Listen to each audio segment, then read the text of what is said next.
तो last class में हमने देखा था कि सिगमंड फ्राइड और मैकडूगल दोनों ने मिलकर क्रिटिसाइज किया था कॉन्शसनेस चेतना वाले सिद्धांत को।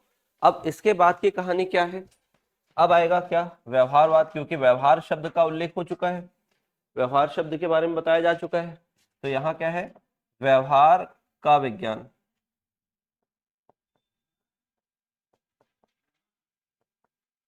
व्यवहार का विज्ञान, साइंस ऑफ बिहेवियर।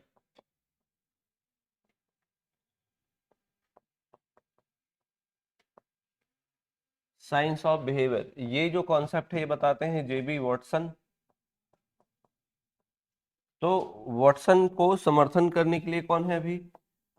ये सारे लोग का नाम अभी से थोड़ा बहुत ध्यान रखना है ना। स्किनर, इसमें आएंगे अब आगे चलकर, थॉर्नडाइक, थॉर्नडाइक भी आएंगे। स्किनर, पावलाव, पावलाव के बाद क्लार्क हल, क्लार्क,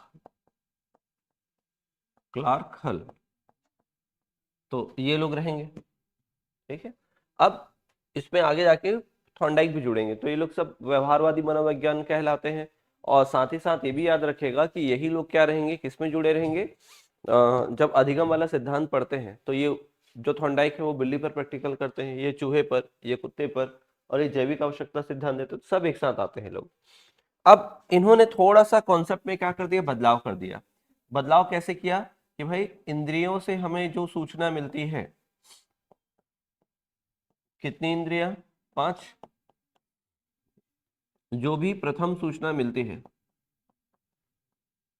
जो भी प्रथम सूचना मिलती है उसको क्या बोला गया था? याद करो। संवेदना, है ना? चेतना में पढ़े थे ना, संवेदना बोला जाता है, सेंसेशन। अब इसके बाद कहां तक जो भी समझ विकसित हो रही थी, वो समझ जो विकसित हो रही थी उसी को क्या बोला गया था? चेतना, कॉन्सियसनेस, कॉन्सियसनेस बोला गया। फिर अब यहां से एक और स्टेप है। चेतना, चेतना क्या करेगा? कुछ ना कुछ विचार करेगा, तो चेतना के कार्य, चेतना के कार्य, या कार्य बोलना चाहिए या विचार बोलना चाहिए? ठीक है। प्रोसेस ऑफ कॉन्शसनेस, चेतना की प्रक्रिया या क्रिया।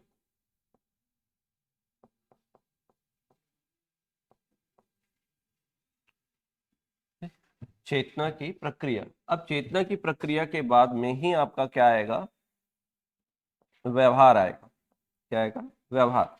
अब ये काम कैसे कर रहा है, जरा इसको समझिएगा। कल हमने कौन सा एग्जांपल लिया था? पानी वाला। चलो उसी को आगे बढ़ाते हैं। जैसे मैंने कहा, या और सोचते हैं, जैसे मैंने कहा कि आपको फील आना शुरू हुआ, या और देख लेते हैं कि भाई ठंड का दिन है अभी, है ना?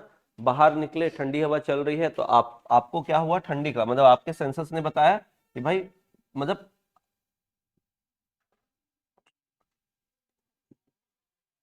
हवा जो है वो क्या है, बहुत ज्यादा वो है, नमी है उसमें, और बहुत ज्यादा क्या है, ठंडी है। तो इस चीज से आप क्या समझ पाए कि ठंड का समय है?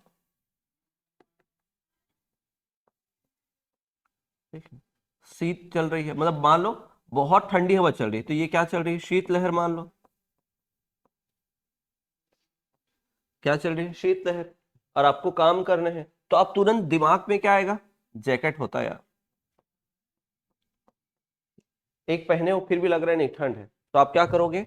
अब ये सोच रहे हो ना, केवल विचार कर रहे हो। ठंडी हवा चल रही है तो आपने बोला क्या? ये शीतलहर। समझ में आया क्या? ये शीतलहर है। फिर उसके बाद डायरेक्ट एक क्या आएगा ध्यान में? यार एक आध जैकेट होता तो ठीक रखता। ठीक है, केवल सोच रहे हो। लेकिन यहां पर आप क्या होगा कि आप पहन रहे हो, जैकेट पहना, 2 जैकेट पहने, 3 जैकेट पहने, तो इससे ये क्या समझ में आएगा? पहना, पहनना। इससे ये समझ में आएगा, जो देखेगा आपको 2 जैकेट पहनते हुए, तो वो उसको लगेगा बहुत ज्यादा ठंड लगी इसको। किसी को हो सकता है एक जैकेट में काम चल जाए, लेकिन आप 2 जैकेट पहन रहे हो, तो सामने वालों को क्या लगेगा कि इस पर्सन को बहुत ज्यादा क्या लगी है? ठंड लगी है। अच्छा, बहुत ज्यादा क्या लगी है? ठंड। इसी को देखिएगा एनर्जी वाले फॉर्म से बनाकर देखते हैं।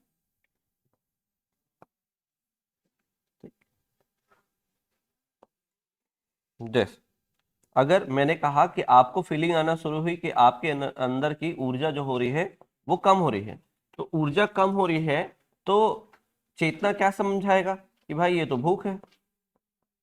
क्या लग रहा होगा आपको?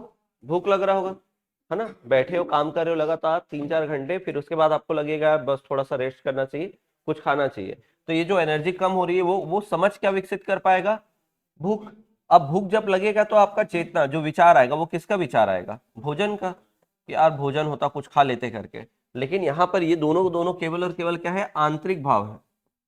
आपको पता चला भूख, और इसका उपाय आपको पता चला, ये पता चला ये हो रहा है, लेकिन उसका उपाय भी आपको साथ ही साथ आया। समझ में आया? अब क्या है, भोजन तो आप कर नहीं रहे हो, भोजन यहां पर करोगे। भोजन करना, भोजन करना। तो ये जो भोजन करना हुआ ये व्यवहार में मुझे दिखेगा, मैं इसको देख पाऊंगा। यहां तक कुछ दिखेगा क्या? नहीं। इसी कारण जो व्यवहार में होता हुआ दिखेगा, इसी कारण इसको बोला जाता है क्या? बहिर्दर्शन कहा जाता है। बहिर्दर्शन, एक्स्ट्रो एक्स्ट्रोस्पेक्शन। तो क्या बोला जाता है इसे? व्यवहार को बहिर्दर्शन भी बोला जाता है, क्योंकि दिख रहा है। इससे पहले चेतना में पढ़े थे तो क्या पढ़े थे? अंतर्दर्शन पढ़े थे, और इसको क्या बोला जाता है? बहिर्दर्शन। तो आपको कई बार ऐसा रहेगा कि बहिर्दर्शन में क्या होता है, बहिर्दर्शन के जनक कौन कहलाते हैं, ये सब तो वाटसन ही रहेंगे। समझ में? अब इसको लेकर इन्होंने प्रयोग किया। अब देखो, ये पूछना पड़ रहा था कि भाई बताओ क्या लग रहा है करके, लेकिन इसमें पूछना पड़ेगा क्या? नहीं, वो दिखेगा व्यवहार में कि हाँ ये हो रहा है करके। तो यहां पर क्या होगा कि ये जो प्रैक्टिकल हुआ सब पर हुआ। तो ये प्रयोग प्रयोग में क्या हुआ? ये 1913 के आसपास अमेरिका में हुआ, और अमेरिका में भी कहाँ हुआ? तो कोलंबिया विश्वविद्यालय, कोलंबिया विश्वविद्यालय। तो ये जो कोलंबिया विश्वविद्यालय है, यहीं पर सभी आयु वर्ग के लोगों पर हुआ।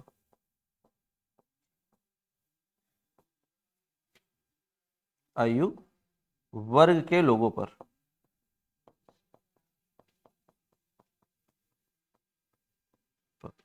सभी आयु वर्ग के लोगों पर यह प्रैक्टिकल हुआ। और हुआ क्या था? अवलोकनीय व्यवहार का अध्ययन। अवलोकनीय व्यवहार का अध्ययन कर, अध्ययन। इसी कारण इसको क्या बोला गया? बहिर्दर्शन।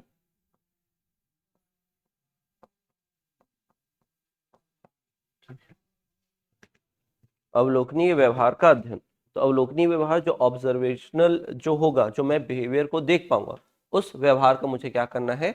अध्ययन करना होता है। यही मनोविज्ञान कहा गया, किसके अनुसार? वाटसन के अनुसार। और इस सब पर लागू हुआ, सभी आयु वर्ग के लोगों पर। और यही तो मनोविज्ञान बोलता है कि आपको सबके सब जितने भी हैं ह्यूमन बीइंग, उनका क्या करना है? अध्ययन करना है। तो ये मानव तक ही नहीं रुका, आगे जाके क्या हुआ? पशु पक्षियों में भी चले गया। तो पशु मनोविज्ञान भी एक आप पढ़ते हो ब्रांच, जैसे शिक्षा मनोविज्ञान, बाल मनोविज्ञान, वैसे ही पशु मनोविज्ञान होता है। नोट करिएगा, फिर आगे बढ़ेंगे।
हुआ?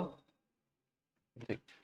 आगे देखिएगा, अब मनोविज्ञान को यहाँ तक लाने के बाद इन्होंने कई सारी किताबें लिखी, तो दो किताबों का नाम याद रखेगा।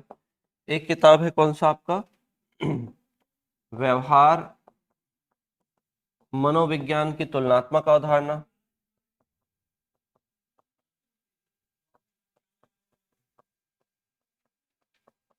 तुलनात्मक अवधारणा।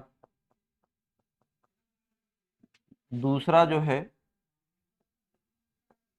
व्यवहारवाद, behaviour a comparative concept of psychology, और एक है बिहेवियरिज्म, व्यवहार और मनोविज्ञान की तुलनात्मक अवधारणा, तो कंपैरेटिव कॉन्सेप्ट ऑफ साइकोलॉजी। और ये बुक के लिए बोला जाता है, यह बुक पूर्णतः व्यवहार पर आधारित है।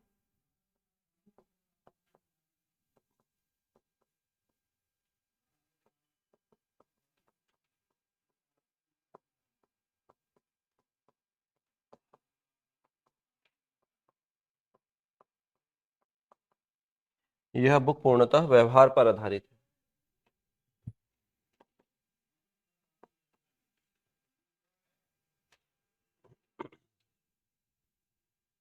यह बुक पूर्णतः व्यवहार पर आधारित है। फिर इनके लिए एक कथन बोला गया है। कथन किसने कहा है? तो ध्यान रखिएगा, आगे जब भी मैं कोई स्टेटमेंट लिखूंगा तो कथन जिसने भी कहा होगा तो मैं उसका नाम वहीं पर लिख दूंगा। ठीक है। कथन, तो कथन जो था वो क्या था कि वॉटसन जो है 20वीं शताब्दी के चमकते सितारे, वॉटसन 20वीं शताब्दी के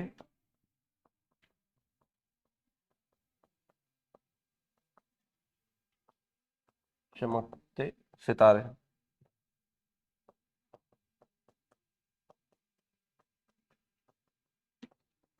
सितारे हैं। वॉटसन 20वीं शताब्दी के चमकते सितारे हैं। Watson is a shining star of 20th century. तो ये याद रखिएगा। हुआ यहाँ तक? बस। फिर अब हमने इतिहास वाला सेक्शन कवर कर लिया है, इसी कारण आज क्या बोलते हैं कि मनोविज्ञान क्या है? व्यवहार का विज्ञान है, व्यवहार का अध्ययन करता है। तो व्यवहार तक पहुंचे थे और व्यवहार तक लाने का श्रेय पूरा पूरा किसको जाता है? वॉटसन को जाता है। इसी कारण उनको 20वीं शताब्दी का चमकता सितारा बोल रहे हैं। हुआ यहाँ तक? अब देखिएगा, एक तरफ आपने क्या देखा मनोविज्ञान में,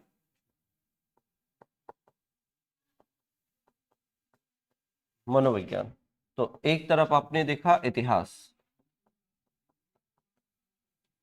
इतिहास, और दूसरे तरफ देखना है संप्रदाय। और ये संप्रदाय भी कैसे आया होगा वो भी समझेंगे। ये जो संप्रदाय है या स्कूल्स ऑफ साइकोलॉजी जिसको बोलते हैं, schools of psychology, schools of psychology देखो,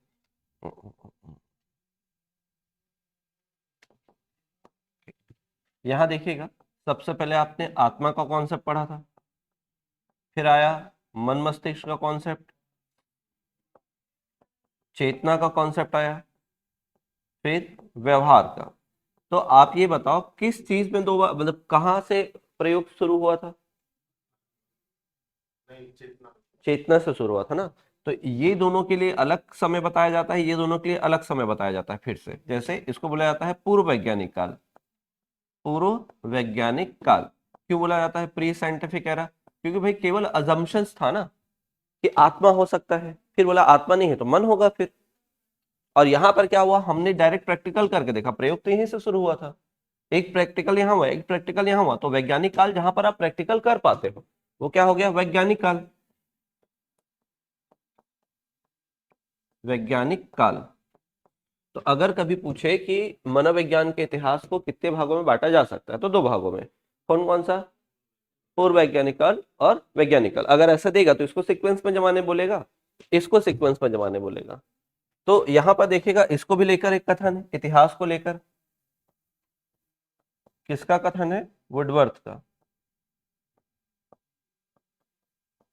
वुडवर्थ क्या है? मनोविज्ञान के इतिहास को लेकर है ना, के इतिहास पर।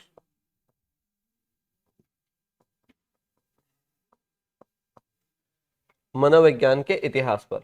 अब ये इतिहास पर जो बना वो ऐसा था कुछ कि मनोविज्ञान ने सर्वप्रथम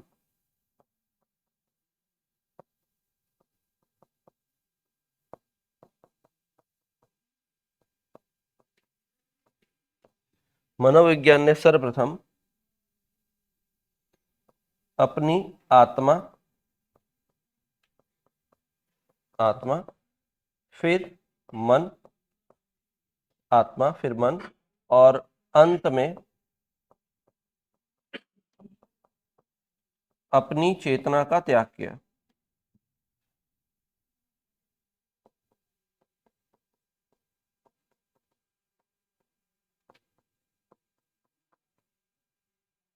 किया। अब केवल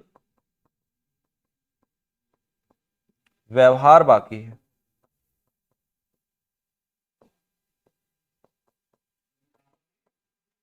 व्यवहार बाकी। तो ये क्वेश्चन पूछा गया है ना, ध्यान रखना। इसका भी सीक्वेंस होता है। कभी कभी क्या होता है कि मनोविज्ञान में सर्वप्रथम खोया आत्मा मन, और इसके लिए क्या हो जाता है, चेतना के लिए ब्लैंक छोड़ देते हैं, और अब केवल व्यवहार बाकी है। तो आपको ध्यान रहना चाहिए कि कौन सा चीज कहां पर है। तो पहले आत्मा, फिर मन, फिर चेतना, फिर व्यवहार आया, तो व्यवहार ही बाकी है। अब केवल क्या है, व्यवहार बाकी। तो इसको भी पूछा गया है क्वेश्चन। अब देखते हैं संप्रदाय। तो देखो, ये दोनों तो अवैज्ञानिक विधि है, इस पर आगे स्टडी हुआ नहीं। मन का विज्ञान माना जाता है लेकिन आगे इस पर स्टडी हुआ नहीं। स्टडी किस पर होगा, चेतना पर। तो चेतना पर अध्ययन करने वाले जो थे उनका जो ग्रुप बना, चेतना पर अध्ययन करने वाले को जो ग्रुप बना, वो अपने आप को क्या बोलने लगे, संरचनावाद। क्या बोलने लगे, संरचनावाद। फिर आपने देखा था चेतना का कार्य भी हुआ। चेतना का कार्य, तो एक एलिमेंट पढ़े थे एक जगह, एक बॉक्स, यहां पर देखो, यहां पर आया चेतना का कार्य। इसको कौन आगे बढ़ाते हैं, तो इनके जो चेतना के कार्य को इंपॉर्टेंस देते हैं कौन, विलियम जेम्स। याद होगा वुंड का एक स्टूडेंट का नाम विलियम जेम्स, और टीचनर, दो नाम लिखे थे। तो यहाँ पर क्या होता है, जो जेम्स होते हैं वो क्या करते हैं, वो बोलते हैं कि वुंड तो केवल क्या थे, चेतना तक रुके थे, मैं इसके आगे जाऊंगा, और वो आगे कहां तक पहुंचते हैं, चेतना के कार्य तक, और अपने समुदाय का या ग्रुप का नाम रखते हैं क्या, प्रकार्यवाद, फंक्शनलिज्म। फिर उसके बाद एक मनोवैज्ञानिक क्या बोलता है कि नहीं, व्यवहार शब्द आ चुका था उस समय तक, 1908 में आता है व्यवहार शब्द मैकडूगल के द्वारा। तो ये बोलते हैं नहीं, मुझे चेतना और व्यवहार दोनों को ध्यान में रखना है। मतलब चेतना का भी, चेतना प्लस व्यवहार, मतलब आंतरिक और बाह्य पक्ष दोनों का क्या करना है, अध्ययन करना है। तो दोनों का अध्ययन करना क्या कहलाएगा, आंतरिक और बाह्य, मतलब संपूर्ण हो जाएगा। इसी संपूर्ण शब्द को जर्मन भाषा में क्या बोलते हैं, गेस्टाल्ट। गेस्टाल्टवाद, या इसी को बोलते हैं समग्रवाद, या इसी को बोलते हैं संपूर्णवाद। समझ में आया? तो नाम कैसे पढ़ रहे हैं, समझ में आया? फिर उसके बाद क्या होता है कि बोलते हैं नहीं, केवल और केवल क्या है, व्यवहार ही मेन है, और बाकी किसी को पढ़ने की जरूरत नहीं है। तो व्यवहार को आगे बढ़ाने वाले कौन आ जाते हैं, फिर व्यवहारवादी, है ना, व्यवहारवाद। तो ये अलग अलग संप्रदाय स्थापित होंगे। अब सभी संप्रदायों का जो मेन की पॉइंट रहेगा वो क्या रहेगा, व्यवहार रहेगा। जैसे अब्राहम मैस्लो क्या बोलेंगे, व्यक्ति का व्यवहार ही मेन है, लेकिन उसकी व्यवहार जो है उसके आवश्यकता पर निर्भर करता है। जैसे ही उसकी आवश्यकता होगी वैसे उसका क्या होगा, व्यवहार होगा। तो उन्होंने आवश्यकता सिद्धांत दिया।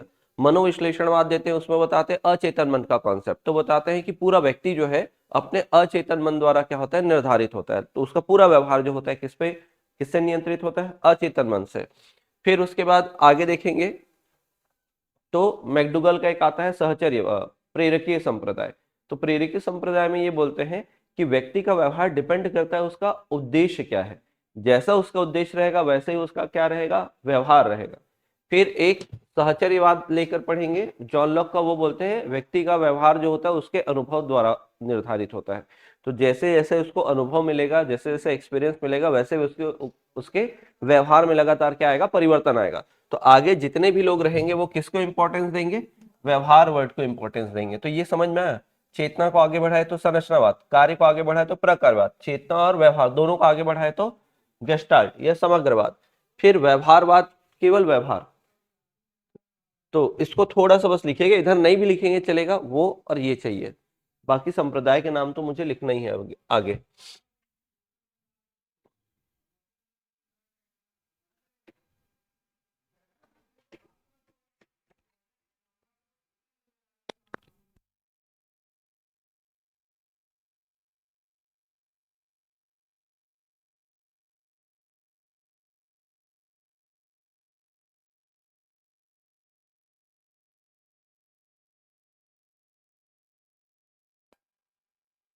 जल्दी लिखिएगा, फिर ना उसके बाद संप्रदाय के लिस्ट लिखेंगे।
कॉमन हो गया तो सब पढ़ना पड़ेगा।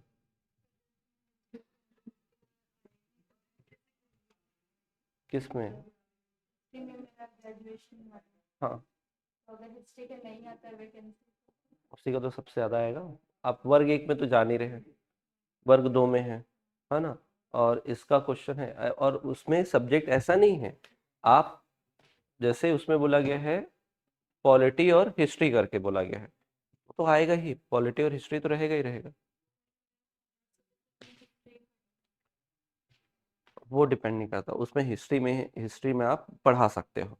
ऐसा नहीं है कि मेरे पास ये डिग्री है तो मैं ये नहीं पढ़ा पाऊंगा वाला, आप पढ़ा सकते हो। बस ये देखना है कि अगर मान लो एसएसटी वाला है तो फॉर्म भरना है आपको। मतलब एसएसटी का एक रहेगा तो उसमें तीन ही तो सब्जेक्ट हैं, इकोनॉमी, पॉलिटी, आपका हिस्ट्री, ज्योग्राफी, बस ये है ना। तो वहां पर ये देखना है कि आप वो दो सब्जेक्ट डील कर सकते हो, अगर आपको मिलेगा तो। हाँ, कला संकाय में आएगा, बहुत ज्यादा आएगा फिर।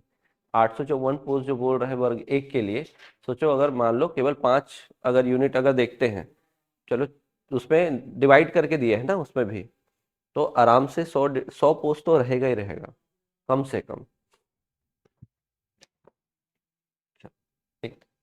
अब देखिएगा मनोविज्ञान के संप्रदाय, तो अब वर्ग एक की भी तैयारी कर रहे हैं क्या?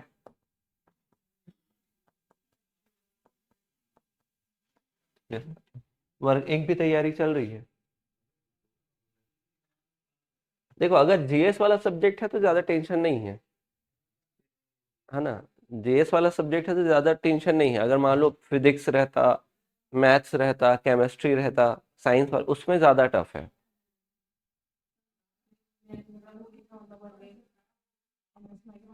हम्म।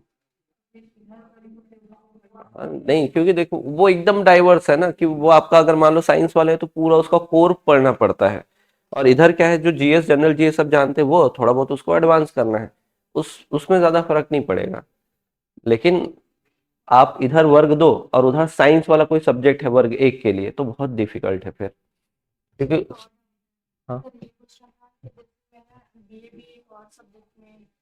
बीए, हाँ हाँ।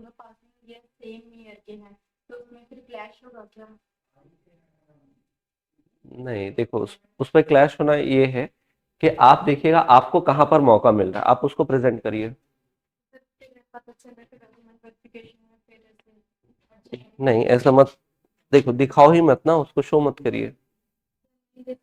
बाई चांस इंग्लिश में ज़्यादा पोस्ट आता तो मैंने बीए इंग्लिश में भी की, तो बाई चांस आता है देखो तो फिर आप मैं आप जिस भी फॉर्म को भरेंगे ना, आपको वो डॉक्यूमेंट आपको वहां पर सबमिट करना है, बाकी क्यों दिखाओगे, वो ऐसा नहीं होगा। मेरा ये इशू है कि बीएड का भी और वो जो मैं इंग्लिश ऑनर के दोनों का पासिंग ईयर जो है वो सेम है। तो बीए आपने मतलब आपने एमए किया है ना, ठीक है, तो बीए है और बीएड का भी सेम पासिंग ईयर है, तो कोई रेगुलर था दोनों, एक बीएड रेगुलर था रेगुलर होगा। और इंग्लिश करे थे वो ओडीएल। कोई दिक्कत नहीं है। आपके पास पहले से एक डिग्री थी, है ना, जिसके बिहाफ में आपने क्या किया था, बीएड किया था, है ना, फिर आपने एक अदर साइड बाय साइड आपने एक और किया, तो नहीं होगा कुछ। ठीक है, सर क्योंकि अभी ना ये बीएड नहीं देखो, से ये होता है हाँ हाँ बीएड भी वही है ना, तो हाँ, फिर दिक्कत होगा अगर इंग्लिश में सिलेक्शन होता है तो फिर। देखो आप बीएड किस बेस पे किए हो, नहीं बीएड जो है उसमें भी तो सब्जेक्ट होता है ना, स्पेशल स्पेशल बीएड है। अभी 100 पोस्ट आई थी वैकेंसी में, तो उस पे एक ऐसा ही हुआ डॉक्यूमेंट वेरिफिकेशन में लड़की ने क्या किया वो बीएड कर रही थी और साथ ही साथ में एमए का भी वो कर रही थी, तो फिर जब डॉक्यूमेंट वेरिफिकेशन हाँ, हुआ तो फिर उसको निकाल दिया, रिजेक्ट कर दिया। ये दोनों पास में जैसे में तो ये देखो कि आप उस वाले फॉर्म को ही भरना जिसमें ना क्लैश ना हो डेट। अब अगर मान लो आप इंग्लिश से जा रहे हो तो इंग्लिश वाला तो दिखा नहीं सकते बीएड में। दूसरा चीज क्या करना पड़ेगा, आप वो सब्जेक्ट को देखना कि जिसके आपने पहले कर लिए हैं और उसके बाद आपने बीएड किया हो, ठीक है, या तो बीएड के बाद भी आपने कुछ किया होगा। अच्छा, ठीक, तो उधर मत सोचिएगा, जो बीएड हो चुका है, मतलब बीएड के पहले तो आपने ग्रेजुएशन किया होगा, फिर उसके बाद बीएड किया होगा, बस वो दोनों का ध्यान रखना, मत करिएगा। Schools of psychology,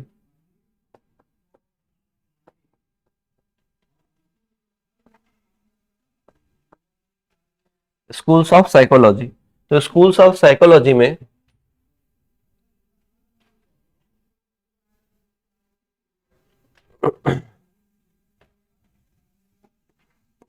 schools of psychology, तो पहला जो स्कूल होगा वो क्या होगा आपका, संरचनावाद। इसी को याद करो, किस नाम से ना जाएगा, अंतरदर्शन। इसी को ये क्या बोला जाता है, अंतर निरीक्षण।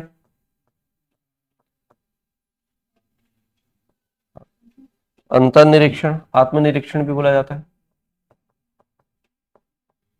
और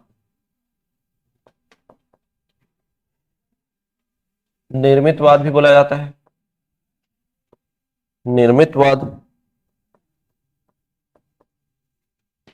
तो ये एक नाम अभी फिलहाल याद रखिएगा, स्ट्रक्चरिज्म। स्ट्रक्चरिज्म, तो ये जो स्ट्रक्चरिज्म है ये किसने दिया था, विल्हेम वुंट ने दिया था। इनके साथ टिचनर रहेंगे अभी, मतलब मेन पर्सन जो रहेंगे, एक तो टिचनर है, टिचनर और वाइगोत्स्की।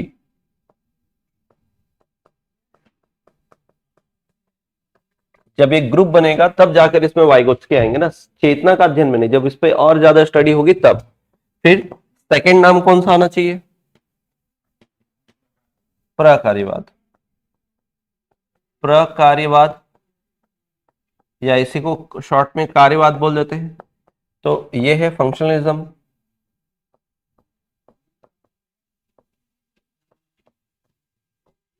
तो इसमें है विलियम जेम्स,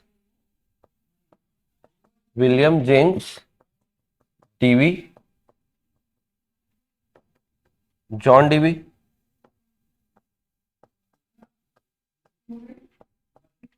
जॉन डीवी। और जॉन डीवी के बाद अगर देखते हैं तो इसमें कौन आ जाएंगे, थॉर्नडाइक। क्योंकि थॉर्नडाइक के आगे जाके क्या करेंगे, पार्टी चेंज करेंगे और व्यवहारवाद में जाके जुड़ेंगे। अब कौन सा आना चाहिए, गेस्टाल्टवाद, दोनों पे अध्ययन किया था, तो गेस्टाल्टवाद, इसी को क्या बोलते हैं, समग्रवाद और संपूर्णवाद दोनों बोलते हैं, संपूर्णवाद। तो ये हो जाएगा आपका गेस्टाल्टिज्म, गेस्टाल्टिज्म। तो ये हो जाएंगे, इसमें नाम याद रखिएगा, मैक्स वर्दीमर,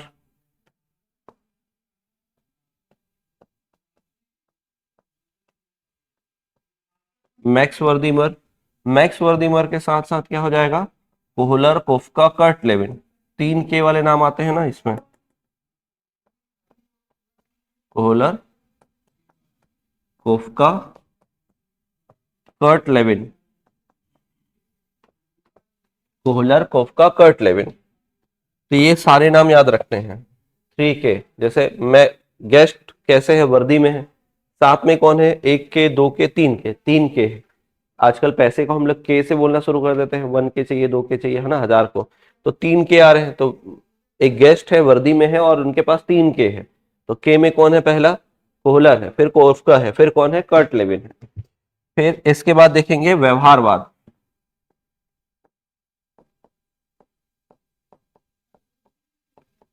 व्यवहारवाद, तो व्यवहारवाद को बहिर्दर्शन भी बोलते हैं,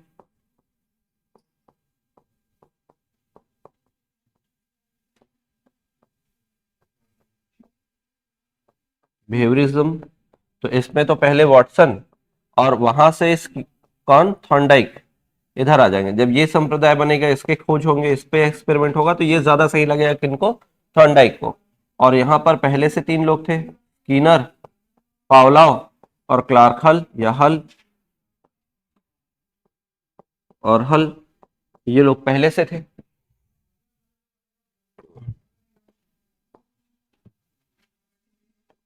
ठीक है, तो ये जो है वाटसन के बाद मांग या आवश्यकता या मानवतावाद, मानवतावाद या आवश्यकता, आवश्यकता सिद्धांत, ये बताया था। तो ये क्या है आपका, need theory, hierarchy of need theory बोलते हैं, लेकिन नीड थ्योरी बस लिख रहा हूं यहाँ पे, नीड थ्योरी। तो ये कौन है, अब्राहम मैस्लो,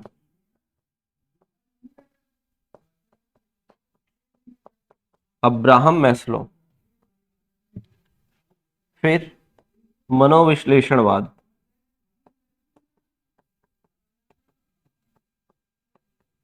मनोविश्लेषणवाद जिसको हम बोलते हैं मनोगतिक संप्रदाय भी बोलते हैं, मनोगतिक,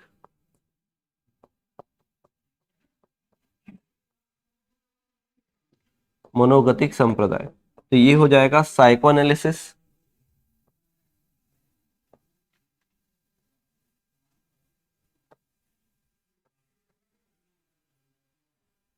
साइकोएनालिसिस और साइकोडायनेमिक,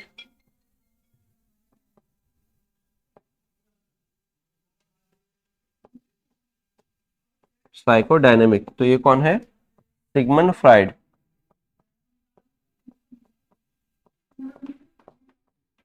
सिगमंड फ्राइड। तो ये ध्यान रखना है। फिर उसके बाद है प्रेरकीय प्रयोजनवाद,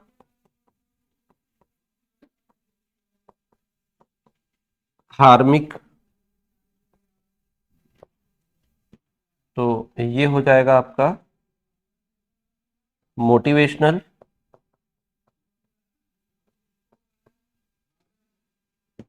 दूसरा परपोजिविज्म,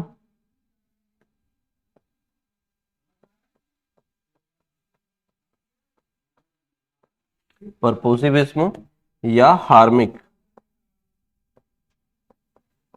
धार्मिक संप्रदाय। तो यहाँ पर ये जो कॉन्सेप्ट है मैकडुगल का है, विलियम मैकडुगल,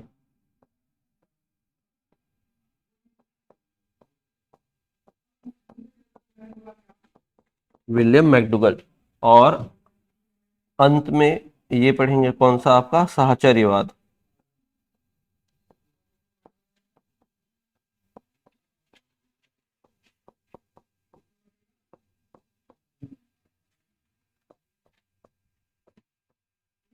एसोसिएशनिज्म, तो ये हो जाएगा जॉन लॉक का, जॉन लॉक।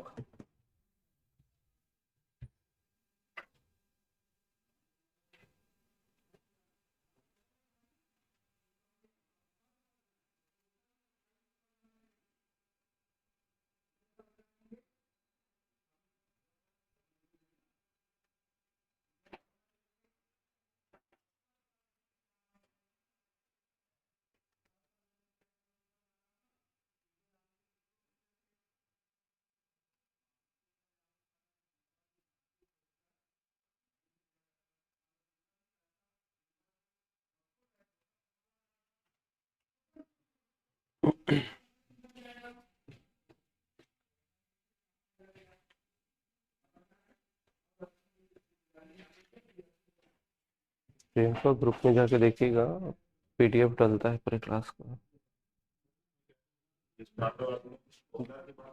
कोफका है, कोफका।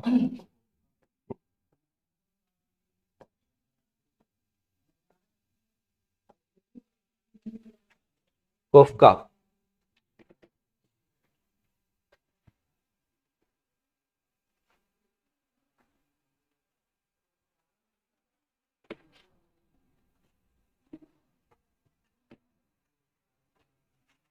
तो एक तो ये टारगेट लेके चलिएगा कि ये सारे जो नाम हैं ये याद होने चाहिए, क्योंकि मेरे ख्याल से 5 या 6 नाम और पढ़ोगे इसके अलावा, जितने भी यहाँ पर हैं उनके अलावा बाकी सारे जो साइकोलॉजिस्ट हैं वो यही लोग रहेंगे। जैसे 2-4 नाम अगर देखना है तो Bruner, Albert Bandura, Erik Erikson, William James Trevor, हाँ हाँ, प्याजे, गार्डनर, यही लोग रहेंगे। गार्डनर भी एकदम लास्ट में पढ़ेंगे, हाँ मतलब बुद्धि में कुछ पढ़ेंगे, है ना। बुद्धि वाले टॉपिक में 4-5 नाम आपके मेन रहेंगे, एक आध हर एक टॉपिक में 1-2 नाम, बाकी यही लोग रहेंगे मेन। जैसे बड़े बड़े टॉपिक आ गए, अधिगम में यही लोग रहेंगे, अभिप्रेरणा भी यही रहेंगे।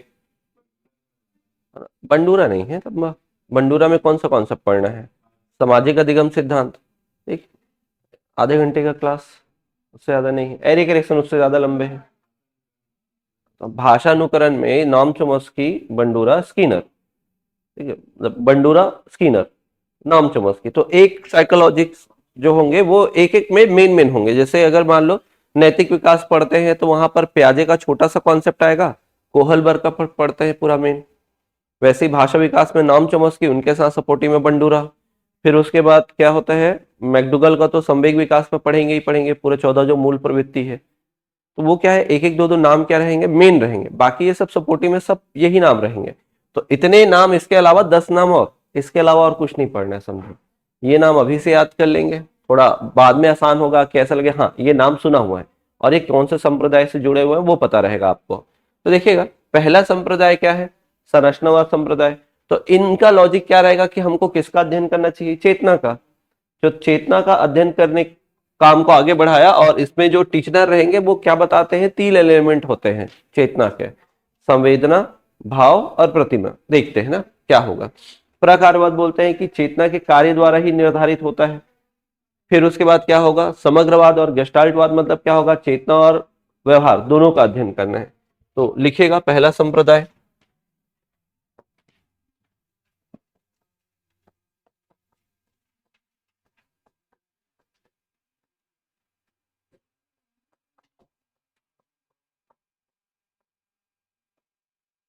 संरचनावाद संप्रदाय, स्ट्रक्चरिज्म।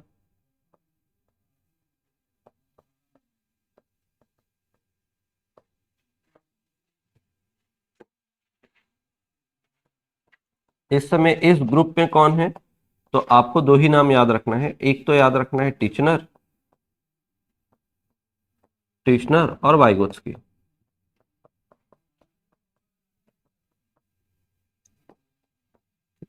तो ठीक है, अब देख, यहां पर क्या देखते हैं कि यह संप्रदाय जो है,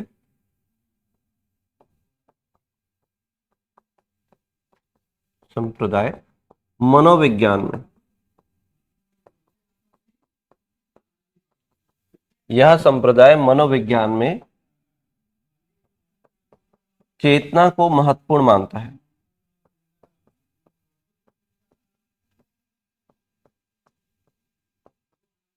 मानता है। प्लस यहां पर इन्होंने जो प्रयोग किया था वो क्या था, याद करो। जो पहला प्रयोग था 1879 कहाँ हुआ था, जर्मनी। तो ये पहला मनोवैज्ञानिक प्रयोग था ना। ये पूछता भी है पहला मनोवैज्ञानिक प्रयोगशाला की स्थापना किसने और कहाँ की है, तो वुंट ने की है। कहाँ की है, जर्मनी में की है। फिर इसके बाद वाला क्या था लॉजिक, कि भाई कौन सा विश्वविद्यालय में था, लिप्जिंग, या जिसको बाद में क्या बोला गया, कार्ल मार्क्स, कार्ल मार्क्स विश्वविद्यालय।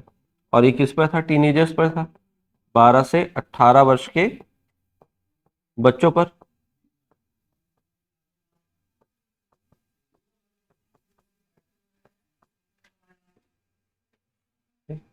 तो ये ध्यान रखिएगा। और इसमें क्या होता है, एक्टिविटी कराकर प्रश्न पूछा जाता था, तो वो कल के क्लास में बताए थे उसको। अब यहाँ पर क्या है, टीचनर, अगला हेडिंग, टीचनर के अनुसार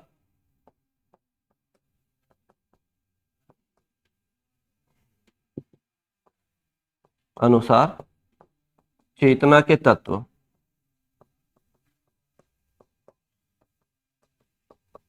चेतना के तत्व।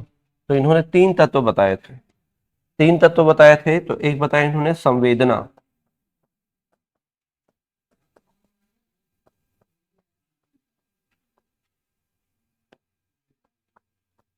सेंसेशन।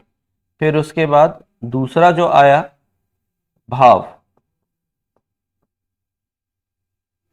फिर आया प्रतिमा, भाव, फीलिंग।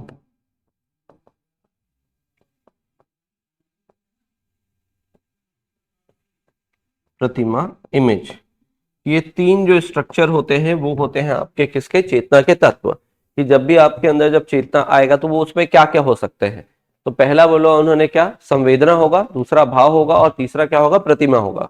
तो इसको ऐसे समझिएगा कि आप बारिश का समय है और आप बारिश में यहाँ पर हो क्लास में, और अचानक से बिजली जो कड़की, उसका आवाज अब तक सुनाई दिया, तो जो आवाज आ रहा है वो क्या है, आपका संवेदना है। और उससे क्या समझे आप, कि भाई बिजली कड़की है ना, बारिश हो रही है बहुत जोर से, बिजली कड़की है। फिर उसके बाद आप क्या, आपके अंदर अगर बहुत ही ज्यादा जोर से अगर बिजली कड़की है, तो अचानक अगर होता है तो क्या होता है, डर का भाव आ जाता है। तो भाव को यहाँ पर बताने की कोशिश की गई है।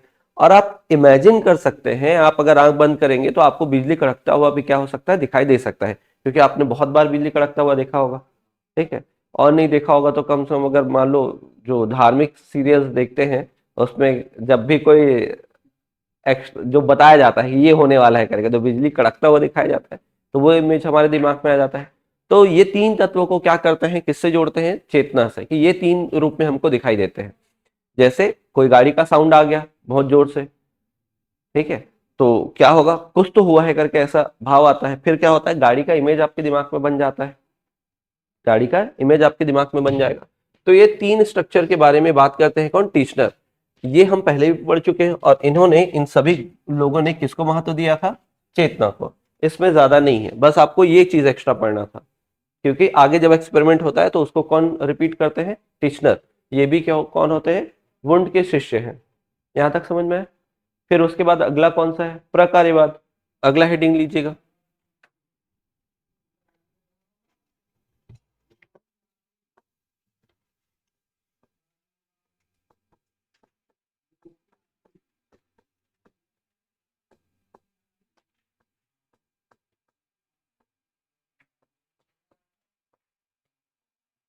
फंक्शनलिज्म, ये आते हैं विलियम जेम्स।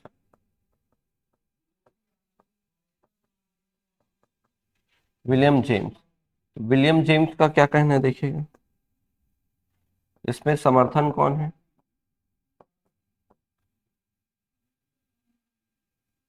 समर्थन में है जॉन डीवी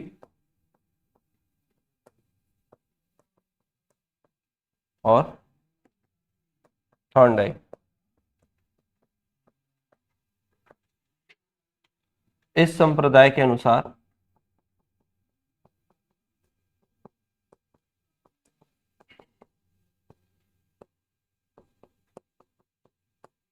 इस संप्रदाय के अनुसार मानसिक प्रक्रिया, मानसिक प्रक्रिया अर्थात चेतना के कार्य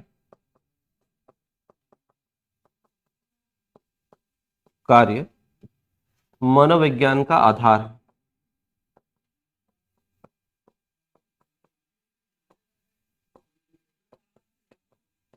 मतलब जो भी हम सोचते हैं, जो भी हमारे इमेज में आया, वही क्या बना, हमारा मनोविज्ञान का क्या माना जाता है, आधार माना जाता है।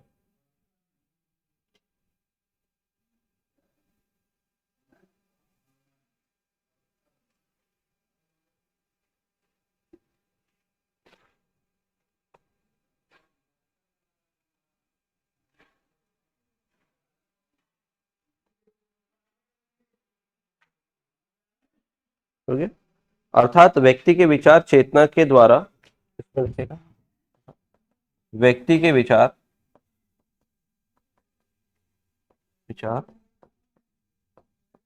चेतना के द्वारा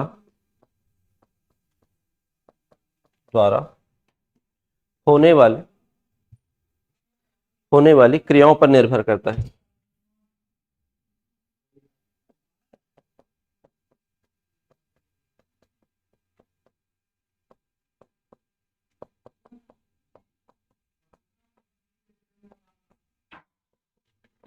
निर्भर करती है।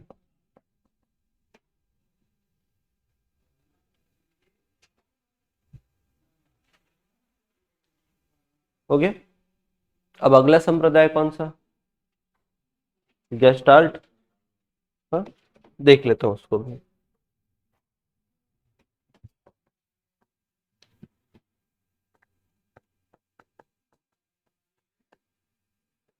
गेस्टाल्टवाद, समग्रवाद और संपूर्णवाद।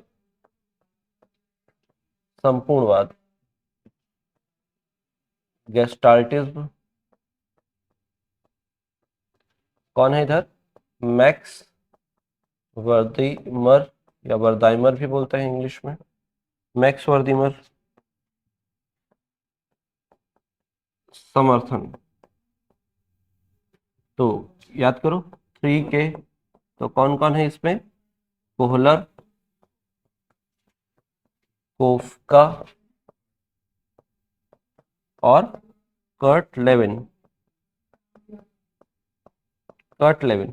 तो यह संप्रदाय या इस संप्रदाय के अनुसार मनोविज्ञान में चेतना और व्यवहार दोनों ही क्या है, महत्वपूर्ण है।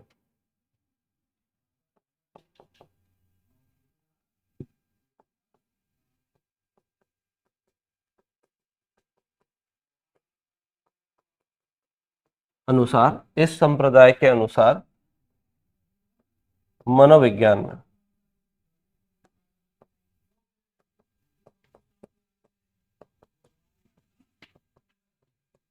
चेतना एवं व्यवहार दोनों महत्वपूर्ण हैं। और इसी को लेकर क्या हुआ है, प्रयोग हुआ है।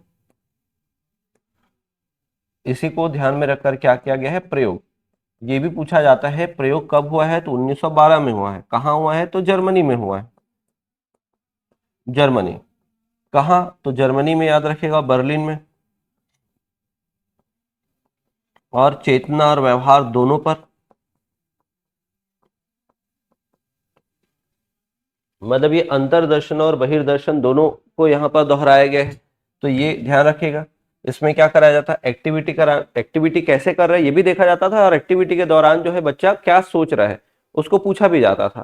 तो एक्टिविटी किस प्रकार कर रहा है, हेल्प कर रहा है कि नहीं दूसरे का, कैसे ये एक्टिविटी कर रहा है, वो ऑब्जर्व करते थे। और ये जब एक्टिविटी हो जाती थी फिर उनसे प्रश्न भी करते थे कि आपको क्या फील हो रहा था करके। तो यहाँ पर दोनों ही हो गया, चेतना भी आ गया और व्यवहार भी आ गया, तो दोनों का अध्ययन हो गया। तो यहाँ पर क्या है, आप बस याद रखिएगा, इसी कारण इसको क्या पढ़ा है, गेस्टाल्टवाद बोला गया है, क्योंकि इसके कारण जर्मन भाषा में उसका मतलब ही क्या होता है, समग्र या संपूर्णवाद बोलते हैं। समग्रवाद ना, समग्रवाद और संपूर्णवाद। तो इसमें दूसरा जो प्रश्न पूछता है वो क्या पूछता है, ये जो भाषा यूज किया गया है किसमें, जैसे आपने देखा गेस्टाल्ट, कौन से भाषा से है?